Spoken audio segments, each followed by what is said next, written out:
नमस्कार मिथिला सीरीज में आपका स्वागत है। मैं हूं मनोज और बता दें आज महत्वपूर्ण मुद्दे पर हम अपने स्टूडियो में आमंत्रित हैं मुस्लिम बेदारी कारवां के जो पूरे नेतृत्व करता है, संचालक हैं और खासकर बता दें मुस्लिम बेदारी कारवां के द्वारा जितने भी कार्यक्रम हुए हैं अल्पसंख्यकों के हितों की रक्षा करने के लिए नजर आलम जी। नजर जी आपका स्वागत है।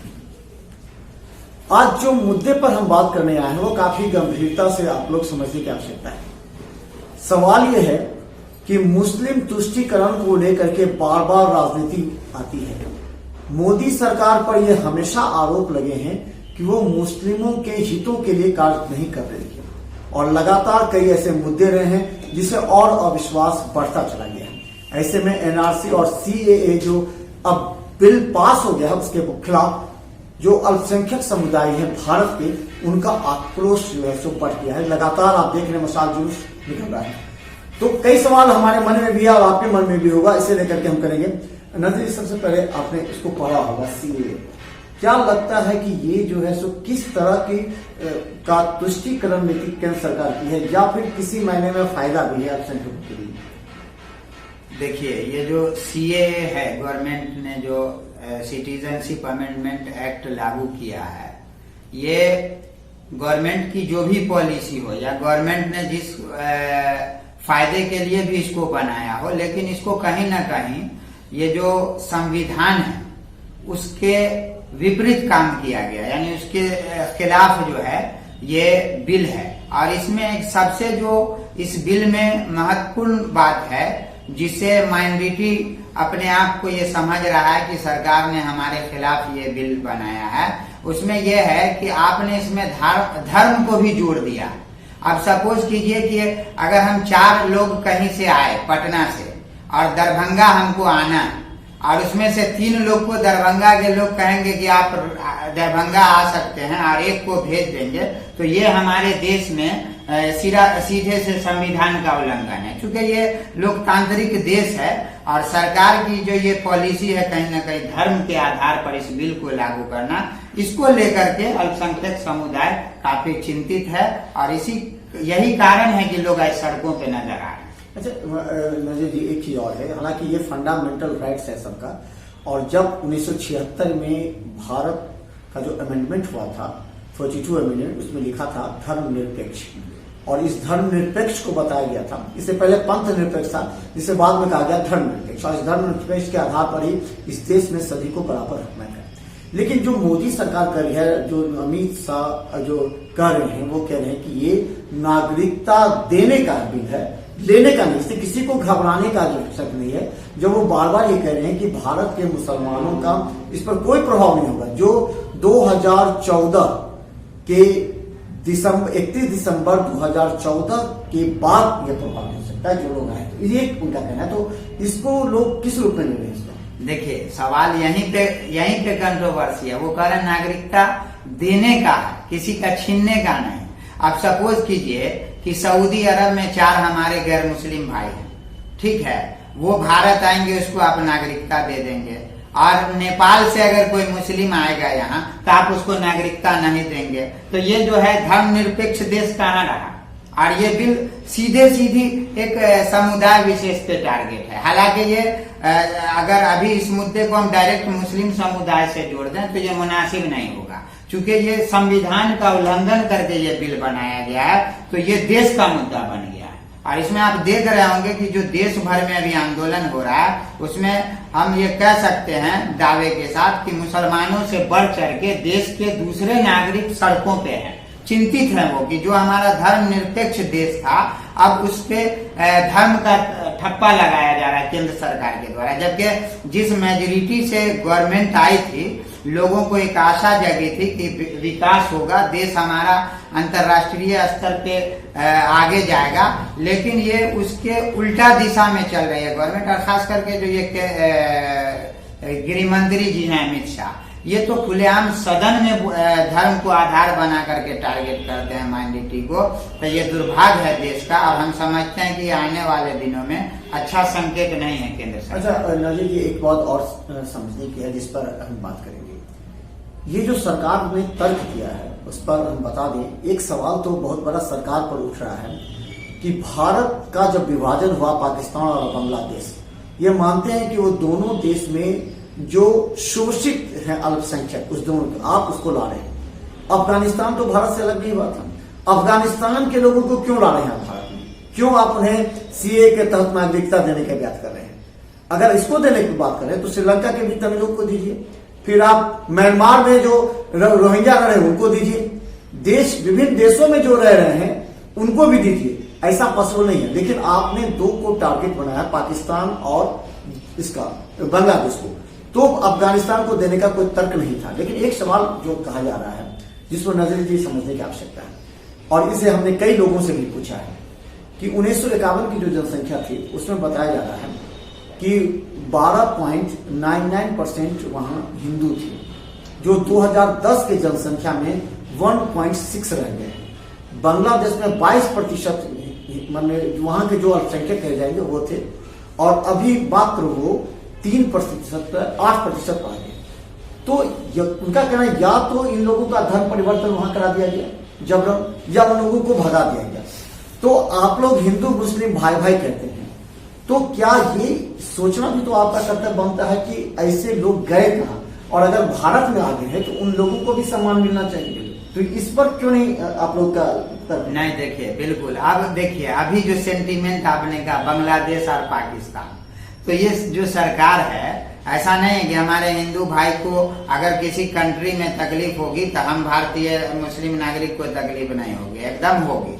चूंकि ये देश धर्मनिरपेक्ष देश है और यहाँ सभी जाति समुदाय को रहते आए हैं सदियों से, कुर्बानियां दी हैं आजादी में। तो ऐसा नहीं है कि अगर पाकिस्तान में हमारे हिंदू भाई को सताया जाएगा तो यहाँ का मुसलमान जश्न मनाएगा, ये हरगिज नहीं। सरकार जो आंकड़ा देती है, खास करके अभी की जो सरकार है कि पाकिस्तान में इतना % बच गया, बांग्लादेश में, हमको लगता है कि ये भी जनता को गुमराह करने वाला आंकड़ा है, फैक्ट आंकड़ा नहीं है।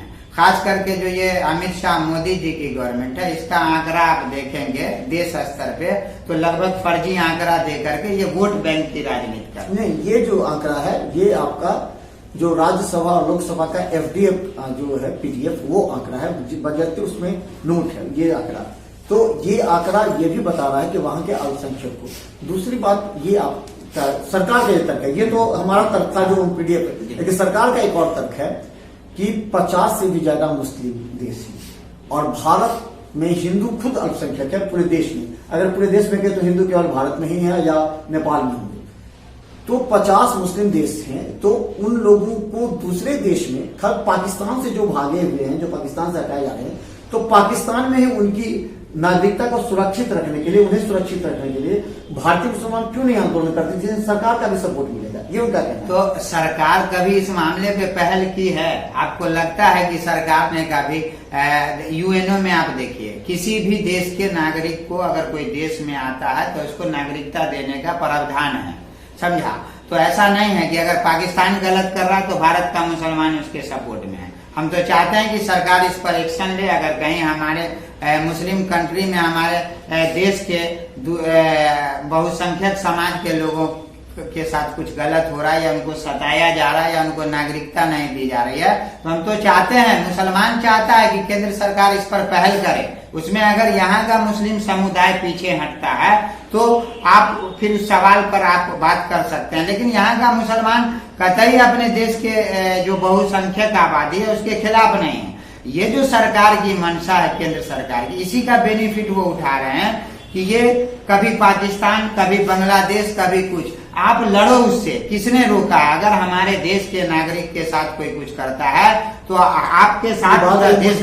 ये मुद्दे सरकार के पास नहीं पहुंचा। आप ही अगर इस मुद्दे को उठाते हैं तो लोगों लगेगा कि सरकार को भी कि कोई है जो मुस्लिम के हितों के लिए, क्योंकि हमें उनके, आप जानते हैं POK में मुस्लिम के साथ किस तरह सताया जा रहा है, वहां से कितने भागे हैं, तो उन लोगों को भी सरकार देना चाहिए। उसके लिए दबाव डालिए कि जो POK में उनको मिलना चाहिए, उनके जो अधिकार है उनको मारा जा रहा है वहां पर, वहां भगाया जा रहा है, तो उन लोगों के लिए भी सोचना होगा और सरकार पर दबाव डालना होगा। आप लोग दबाव डाल सकते हैं। ये जो रैली निकलती है, अगर ये रैली उसके लिए निकले तो हमें लगता है कि एक बड़ा काम भी हो सकता है और सरकार इसको सोचेगी। नहीं, बिल्कुल। आपके चैनल पे भी चला होगा, पिछले दिनों मेरा जो संगठन है ऑल इंडिया मुस्लिम बेदारी कारवां, वो हमको लगता है भारत में पहला संगठन होगा जिसने नवाज शरीफ का भी अर्थी जुलूस निकाला, और वहां के जो फौज के सिपह सालार हैं उसका भी निकाला। तो ऐसा नहीं है कि भारतीय नागरिक पाकिस्तान हो या बांग्लादेश हो, अगर हमारे देश के आइडियोलॉजी के खिलाफ करता है तो बिल्कुल हम लोग सड़कों पे आएंगे और आते रहे। मैंने तो बड़ी तादाद में नवाज शरीफ हो या उसके कर्नल हो, सबों का जीते जी हमने अर्थी जुलूस निकाला और विरोध किया कि हम भारतीय नागरिक के साथ पाकिस्तान हो या जो भी घुसपैठिए हो या बांग्लादेशी हो, अगर हमारे भारत के नागरिकों के साथ कुछ गलत होगा तो भारत का एक एक मुसलमान सड़कों पे आएगा, जैसे आज आया हुआ है। लेकिन आज सबसे बड़ी समस्या जो है कि भारत में जो लोग रह रहे हैं वो यही सुरक्षित नहीं। केंद्र सरकार को चाहिए था कि जितनी बड़ी मेजोरिटी मिली, मैंडेट मिला, उसमें इनको चाहिए था कि जो आज अल्पसंख्यक सड़कों पे है उसको सुरक्षित करते और उनको गुड फेथ में लेकर के तब हम दूसरे देश से, अब अपने ही देश के नागरिक को आप आसाम में देखिए, एनआरसी में आपने क्या कर दिया, वहां आप फंस गए। अब आप उसको देश भर में लागू करने की पॉलिसी में है, तो आप ये बताइए कि हमारे दादा का बर्थडे सर्टिफिकेट कहाँ से लाएंगे? अब हम यहीं घुसपैठिए हो जाएं तो जब हम देश के यहाँ तो बोले कि यहाँ नहीं होगा, नहीं बोल कुछ रहे हैं, कर कुछ लोगों के लिए हो सकता है, आसाम के लिए, लेकिन जिनके पास ऑलरेडी पहले से बना हुआ आधार कार्ड है, सारा कुछ है, तो ये तो नागरिकता की बात नहीं है। लेकिन एक चीज और हम बात करेंगे, मुस्लिमों को हमेशा वोट बैंक समझा जाता रहा। हर व्यक्ति अपने अपने तरीके से, मुस्लिम चूंकि किसी मुद्दे पर एक साथ निकलता है, एक साथ विरोध करता है, तो उसको नेतृत्व करता अलग अलग हो जाते हैं और वो चाहते हैं कि हमारे ही पक्ष में ज्यादा मुस्लिम हैं, हम जो कहें वो मुस्लिम करे। राजद ने भी मुस्लिमों को गुमराह किया, कांग्रेस ने गुमराह किया। अब एक मुद्दा है कि आपके जो स्टेटमेंट आते रहे हैं, कई बार उस स्टेटमेंट को लेकर के विवाद रहा है, कई बार लोग अलग अलग तरह से, आपने फातिमी साहब पर भी निकाला, आपका एक और वीडियो था जो काफी ज्यादा चला था, आपने हिंदुओं को कहा था कि आप निशान मिट जाएगा। तो इस तरह के जो शब्द आपके आए हैं, तो इस तरह का क्या शब्द करता है और क्या लगता है कि मुस्लिमों का आखिर नेतृत्व करता जो हो वो किस तरीके का हो, उसका क्या स्वभाव होना चाहिए और कैसे वो मुस्लिमों का जो वोट बैंक है उसको वोट बैंक न समझकर उसके हित के लिए काम करे? देखिए, एक तो सबसे पहले मैं, आपने सवाल किया कि वो एक बयान आया था कि हिंदू समुदाय के खिलाफ, तो मैं उसको साफ कर देना चाहता हूं आपके चैनल के माध्यम से कि वो जो एक वीडियो था रोहिंग्या में जो मुसलमानों पे या जिन पर भी अत्याचार हो रहा था, हम लोग उसके इसमें एक जुलूस निकाला था यहाँ। हालांकि उसमें हमारा संगठन ऑल इंडिया मुस्लिम बेदारी कारवां नहीं था, जमीयत उलमा हिंद है, बड़ी तंजीम है, उसके बैनर से था। लेकिन उसमें क्या था, मेरा शब्द था कि हिंदू सभ्यता की बात थी कि अगर कोई एक को मार रहा है और हम देख रहे हैं तो मानवता नहीं बची। और मोदी सरकार जो थी वो कहीं ना कहीं बौद्ध आतंकियों के साथ खड़ी थी, तो उस पे था कि जब हम एक तरफ सभ्यता की बात करते हैं, दूसरी तरफ हम जुल्म ढाने वाले के साथ हैं, तो ऐसे में हमारी सभ्यता नहीं बचती है, फिर माने नहीं रखता। जब हिंदू सभ्यता नहीं बचेगी तो देश दुनिया क्या कुछ नहीं समझ में आएगा। तो उसको कुछ चैनल ने क्या किया, अपना टीआरपी चमकाने और हमें बदनाम करने के लिए उस वीडियो को एडिट करके और ये चला दिया कि इनका कहना है कि देश में हिंदू मुसलमान उड़ा देंगे। कतई ऐसा नहीं। आप देख रहे होंगे कि दरभंगा कमिश्नरी के सामने मनोज चौधरी की हत्या कर दी गई, जला दिया गया सरेआम। अगर मैं सिर्फ मुस्लिम की लड़ाई लड़ता तो आज उस के परिवार को न्याय नहीं मिलता। एक एक आरोपी को सरेंडर करना पड़ा और उसमें हम पर वारंट निकाला गया, गिरफ्तारी का सारा मामला किया गया और मनोज चौधरी की हत्या में हमारा संगठन पूरा दरभंगा को जाम किया। तो ऐसा नहीं है, लोग उसको गलत दिशा में पेश करते हैं। अब अभी आपने कहा माइनॉरिटी लीडरशिप की या वोट बैंक की, तो अब आप फातिमी साहब की बात कर रहे थे। आप देखिए, उनको 7 बार लालू यादव ने टिकट दिया आरजेडी से, और ऐसा नहीं है कि उनका कोई पुराना बैकग्राउंड था पॉलिटिकल कि वो आ गए, इतने बड़े चेहरा थे परिवार के और उनको पॉलिटिक्स में जगह मिली। मामूली शिक्षा वो अलीगढ़ में लिए और यहाँ आए। लोगों ने उस वक्त नेतृत्व की कमी थी, इनको सराहा। लेकिन लालू यादव ने जो इनको सम्मान दिया, जिस वक्त बिहार समझिए कि बहुत ही दयनीय स्थिति में था, तो उस वक्त इनको सम्मान मिला, 7 बार टिकट दिया, ये एमपी रहे, मिनिस्टर बने। और आज जब लालू यादव का सबसे खराब दिन आया तो इन्होंने उस पार्टी के साथ उनके नेतृत्व के साथ खिलवाड़ किया, भीतरघात किया, कई बार ये जदयू में भागने का प्रयास किए। तो कहीं ना कहीं जब इस तरह के पुराना चेहरा जिसपे माइनॉरिटी ने एक विश्वास किया और ये लोग भीतरघात करेंगे, माइनॉरिटी मुसलमानों के जज्बात से खेलेंगे, उसके वोट बैंक का गलत इस्तेमाल करेंगे, तो स्वाभाविक है कि माइनॉरिटी मायूस होगा और उसको कहीं ना कहीं नेतृत्व की भी मायूसी होती है। अभी आप देख लीजिए यही CAR-NRC पे वो आज भी जो है नीतीश जी के पिछलग्गू बने हुए हैं और एक एक जनता सड़कों पे उतरी हुई है और वो अपना कभी कुछ बयान दे रहे हैं, कभी सफाई दे रहे हैं। चूंकि उनको 2020 दिख रहा है, बेटा भी उनका जो है सो राजनीति में है, तो उनको कहीं ना कहीं ये लग रहा होगा कि जिस तरह का अभी सेंटीमेंट है देश का, अगर मुसलमान को बुरा लग गया तो हमारे बेटा की भी कुर्सी चली जाएगी। अभी नेतृत्व जुलूस निकल रहा है, उसमें भी देखिए कि दरभंगा एक ऐसी जमीन है मिथिलांचल जहाँ से बड़ा बड़ा आंदोलन हुआ है, तो ये जो जमीन है यहाँ पहले भी आंदोलन होना चाहिए, लेकिन हमको लगा यहाँ माइनॉरिटी में लीडरशिप की जो कमी है और जो पॉलिटिकल पार्टीज का रहा है कि माइनॉरिटी लीडरशिप नहीं उभरे, इसको सिर्फ वोट बैंक रखो, इसके अंदर शिक्षा नहीं आए।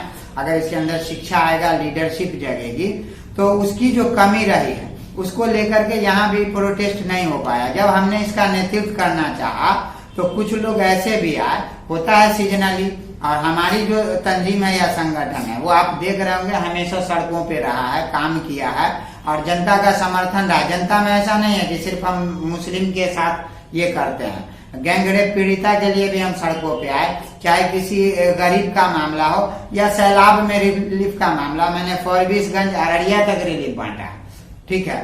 तो ये अभी जो मामला हो गया, होता क्या है, अभी 23 तारीख को सभी लोग जान रहे थे कि नजर आलम की तरफ से 23 को बंद होगा और आपने भी उसकी तैयारी प्रारंभ कर दी। अचानक रिकॉल हो गया, आपने उसको बैक कर दिया, क्योंकि देखा जा रहा है कि कई बार कुछ लोग हैं जो नेतृत्व के नाम पर और वोट बैंक कहें या फिर मुस्लिमों का सेंटिमेंट अपनी ओर करने के उद्देश्य इस तरह के कार्य करते हैं। तो क्या लगता है 23 को जो होने वाला था उसमें आप किस तरह, क्यों आपने रिकॉल कर दिया, अपने आप को अलग कर लिया उससे?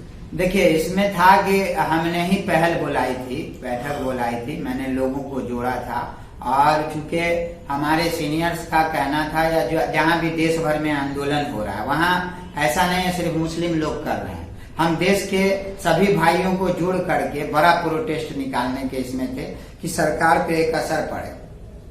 उसमें अचानक से कुछ लोगों को ये लगा कि अगर ये रहेंगे तो गड़बड़ होगा या क्या होगा या बड़ा लीडर उभर जाएगा, माइनॉरिटी के ही कुछ लोगों को, ठीक है। लेकिन ऐसा नहीं है लीडरशिप की, अगर ऐसा रहता तो मैं अपना नॉन पॉलिटिकल ऑर्गेनाइजेशन छोड़ करके किसी पार्टी का दामन थाम लिए रहता, लेकिन ऐसा नहीं था। हमको हमेशा से ये रहा कि हमारा जो समाज है, जो सरकार के शोषण में दबा हुआ है, उसको अधिकार नहीं मिल रहा, उसके अंदर शिक्षा नहीं है, उस पर जुल्म ढाया जा रहा है, हम पहले अपने समाज को मजबूत करें, चाहे वो मुस्लिम तबका हो चाहे हमारे गैर मुस्लिम। तो 23 तारीख वाला के आप जुलूस से क्या करना चाह रहे हैं, उस पर क्या करेंगे, आपका क्या उसमें रहेंगे या फिर उसके लिए दूसरे दिन पे आप तय करेंगे अपने लिए अलग से? हाँ बिल्कुल, देखिए जितना भी प्रोटेस्ट निकल रहा है, जैसे कल वाम दल का था 19 को, हमने उसको भी समर्थन दिया, कल 21 को है महागठबंधन का, हम लोग उनका भी समर्थन कर रहे हैं और जनता से भी अपील किए और पिछला बंद भी बहुत कामयाब रहा, ये भी कामयाब रहेगा। लेकिन 23 का जो मामला है उसमें यह है कि हम पर सरकार और एडमिनिस्ट्रेशन का दबाव था, हमको डिटेन करना था, लेकिन हमने उसको जो है सो अगली तिथि के लिए टाला है प्रोटेस्ट का। लेकिन जो भी प्रोटेस्ट हो रहा है हम उसके विरोध में नहीं है, हम उसके साथ खड़े हैं। देश में जो काला कानून लाया जा रहा है सरकार के द्वारा, उसमें जो भी लोग विरोध प्रदर्शन कर रहे हैं या जिस तरीके से कर रहे हैं, हमारा संगठन उसके साथ है, चाहे वो 23 का हो चाहे जो भी निकाला। लेकिन 23 के संगठन में बेदारी कारवां कहीं भी उसमें लिखित रूप में नहीं है, न गवर्नमेंट के सामने। 23 तारीख का जो जुलूस होगा उसको लीड करने वाला कौन सा बैनर होगा, क्योंकि 21 को तो राजद का है, 23 को आखिर तो कोई लीड करने वाला कोई बैनर होना चाहिए। अगर वहां पर कोई अगर बैनर नहीं है, अगर कुछ हो जाता है तो उसका कौन जिम्मेवार लेगा? तो इसकी सूचना हमें नहीं है कि अब जो 23 को जुलूस निकलेगा या जिस डेट में भी निकल रहा है उसका नेतृत्व कौन लोग कर रहे हैं, इसकी सूचना मुझे नहीं है। ये तो एडमिनिस्ट्रेशन को बेहतर पता होना चाहिए कि 23 को जो निकाल रहे हैं तो पहले सूचना दिया जाता है, ताकि शांतिपूर्ण ढंग से कोई भी विरोध प्रदर्शन हो, सरकार के सामने हम अपनी बात संवैधानिक तरीके से रखें। तो ये एक बड़ा गंभीर सवाल आपने किया है कि नेतृत्व कौन लोग कर रहे हैं। इस पर हम चाहेंगे कि जो भी लोग कर रहे हैं वो शांतिपूर्ण ढंग से कोई भी प्रोटेस्ट करें, ताकि जनता में और सरकार में एक बेहतर मैसेज जाए। और कतई हमारा संगठन, चाहे वो राजद करे, कांग्रेस का, जो भी पार्टी करे या नॉन पॉलिटिकल, हम इस बिल के विरोध में उस संगठन के साथ हैं। तो चले, हमारे साथ नजर आलम है, ऑल इंडिया मुस्लिम बेदारी कारवां के अध्यक्ष हैं, राष्ट्रीय अध्यक्ष हैं, और ये लगातार कई मुद्दों पर भी करते रहे। लेकिन सवाल एक है, मुस्लिम वोटरों को अपने तरफ आकर्षित करने के लिए हमेशा से बरगलाया भी जा रहा है, और कभी देखा जा रहा है अगर कोई नेतृत्व कर रहा है तो उसको तोड़ने का भी प्रयास किया जा रहा है। तो कई अपने अपने संगठन अपने अपने तरीके से कार्य कर रहे हैं, जबकि बिल पर का जो विरोध होना चाहिए वो विरोध इस कदर होना चाहिए ताकि सरकार पर दबाव बने, और जो मुस्लिम हटाया गया है, शब्द जो हटाया गया है, उसको जोड़ दे ताकि सारे मुस्लिम इस बात के लिए आश्वस्त हो। क्योंकि अगर घर का एक दरवाजा है तो उसी दरवाजा से सभी को प्रवेश करना चाहिए। ये सरकार की ड्यूटी बनती है कि वो चेक करे कि कौन कौन उस दरवाजे के अंदर आएगा, लेकिन उसमें शब्द, धर्म और जाति को आधार नहीं मानना चाहिए। इसे लेकर के विरोध है। अंतिम सवाल हम एक ये चाहेंगे, अब बहुत महत्वपूर्ण है। आप भी जानते हैं कि भारत में घुसपैठिए लगातार बढ़ रहे हैं, जिससे भारत की जनसंख्या में बढ़ रही है। जो भारत के हिंदू हो या मुस्लिम हो, जो काम कर सकते हैं, रोजगार कर सकते हैं, बेरोजगारी की समस्या उत्पन्न होगी। अगर तो घुसपैठिए पर रोक लगाने के लिए क्यों नहीं आप लोग दबाव डाल सकते? सरकार कोई भी हो, बाहर का वो घुसपैठिया यहाँ पर रुक जाए। नहीं, बिल्कुल, सरकार से तो हम लोग मांग ही कर रहे हैं। पुलवामा हुआ, उसका मामला दब गया। अगर कश्मीर में कहीं से घुस आता है तो आप उसको कहते हैं मार दिया, लेकिन बॉडी नहीं मिलती है। हम लोग तो चाह रहे हैं कि अगर हमारे देश में कोई घुसपैठिए इस तरह के हैं जिससे हमारे देश को नुकसान होगा, आप उसको खुलेआम सड़कों पे फांसी दें। मुस्लिम समुदाय कहीं नहीं आपका विरोध करेगा, आपके साथ खड़ा होगा। आप मुसलमानों को फौज में भर्ती नहीं लेना चाहिए। आप इसलिए नहीं लेते कि इसकी संख्या वहां ज्यादा हो जाएगी। आप फौज में भर्ती करो, और देखो एक बड़ी तादाद में अगर आप मुसलमानों को लेते हैं तो एक तो इसको रोजगार भी मिलेगा, और ये जो धर्म का भेदभाव है, जो मुसलमानों को लगता है कि हमको कहीं ना कहीं दूसरे दर्जे के श्रेणी में रखने की सरकार की पॉलिसी है, इससे भी लोग को थोड़ा राहत मिलेगा। अब घुसपैठिए का सवाल आपका बहुत महत्वपूर्ण सवाल है। चाहे जहां भी हो, उस घुसपैठिए को सरकार चिन्हित करे। अभी हाउस में देखिए कहा गया कि आगे घुसपैठिया जो है, गृह मंत्री जी से पूछा गया था कि आप जो घुसपैठिए करते हैं उसका सही आंकड़ा दीजिए, लेकिन नहीं दे पाए गृह मंत्री जी। तो देश की जनता को जो ये भ्रमित किया जा रहा है, अब देखिए ये सीएए में सिर्फ एक वर्ड का खेल है। आपने कहा कि हम 3 लोगों को देंगे और एक मुस्लिम अगर उसके साथ है, आप क्रिश्चियन को कह रहे देंगे, सबको देंगे। और इस देश की दूसरी सबसे बड़ी आबादी है मुस्लिम अल्पसंख्यक, आप उसको नहीं देंगे। तो यही मजहब की बुनियाद पे जो ये बिल है, अगर इस शब्द को आप संशोधन कर दें तो देश फिर से एकजुट हो जाएगा, और देश के लोगों का एक जो भरोसा है संविधान पर, लोकतंत्र पर, उसको लेकर के लोग आगे बढ़ेगा। तो निश्चित तौर पर हम बता दें, लगातार हमारी पैनी नजर है दरभंगा के तमाम जुलूस और बंद को लेकर के। हम तमाम उनसे भी सवाल पूछते हैं जो सरकार के नुमाइंदे हैं, उनसे पूछते हैं कि अगर आपने हिंदू मुस्लिम का विभेद जाति धर्म के आधार पर आपने किया है तो आपको जवाब देना चाहिए कि आखिर उसका आधार क्या होगा, जबकि धर्मनिरपेक्ष देश में सभी को बराबर का हक मिला है। दूसरा सवाल यह है कि अगर भारत का विभाजन हुआ था तो बांग्लादेश और पाकिस्तान हुआ था। दोनों जगह के शरणार्थियों को, दोनों जगह से जो शोषित अल्पसंख्यक हैं, उनको आप ला रहे हैं। अफगानिस्तान को क्यों ला रहे हैं? अफगानिस्तान भारत से कभी भी अलग नहीं हुआ था, उसका अलग संस्कार है, अलग संस्कृति है।